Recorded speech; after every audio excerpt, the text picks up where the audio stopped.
എൻ്റെ പൊന്നു മക്കളെ, ഞാൻ മനസ്സിലാക്കിയ കാര്യമുണ്ട്. ജിദ്ദ ഡെവലപ്പ് ആയിക്കൊണ്ടിരിക്കുക. ഇല്ലാതാണെങ്കിൽ ഡെവലപ്പ് ആയും കഴിഞ്ഞു. ചിദമാമ അതിൻ്റെ രണ്ടിൻ്റെ ഇടയിൽ പോകുന്നുണ്ട്. അതുകൊണ്ട് കുറേ ബിൽഡിങ് കഴിഞ്ഞാൽ പിന്നെ കുറേ റോഡ്, പിന്നെ കുറേ ബിൽഡിങ്, കുറേ റോഡ്. ടാക്സി ഒക്കെ കിട്ടാൻ നല്ല രസമാണ്.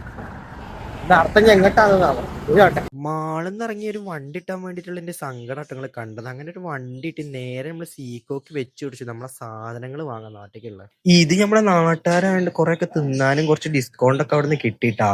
അങ്ങനെ മൂപ്പര് അവിടെ നിന്ന് കണക്കൂട്ടുമ്പോ ബോസ് വൻ വിലപേശലിലാട്ടോ. അങ്ങനെ നമ്മൾ അടുത്ത കടയിൽ പോയി നാട്ടിലേക്കും വേണ്ടപ്പെട്ടവർക്കൊക്കെ കുറച്ച് സാധനങ്ങളൊക്കെ വാങ്ങിയിട്ടാ. അത് കഴിഞ്ഞ് നമ്മൾ നേരെ റൂമിൽ പോയി ഇതൊക്കെ പാക്ക് ചെയ്യാൻ വേണ്ടിയിട്ട്. എന്റെ ലൈഫിലെ ഫസ്റ്റ് ടൈം ആട്ടോ ഞാൻ ഇങ്ങനത്തെ ഒരു പെട്ടി കെട്ടണം. അതിനെ ഹെൽപ്പ് ചെയ്ത് എന്റെ ബോസിനോട് എനിക്ക് ഒരുപാട് നന്ദിയുണ്ട്. അങ്ങനെ ഞങ്ങൾ സാധനങ്ങൾ കൊണ്ട് വണ്ടി എടുക്കാൻ വേണ്ടി പുറത്തിറങ്ങി. അങ്ങനെ ബോസിന്റെ കാറിൽ തന്നെ എന്നെ എയർപോർട്ടൊക്കെ ഉണ്ടാക്കി തന്നിട്ട് പോണേക്ക് മൂപ്പര് കുറെ സംസാരിച്ചിട്ട്. അപ്പൊ ബാക്കി അടുത്ത ഭാഗത്ത്. Okay bye.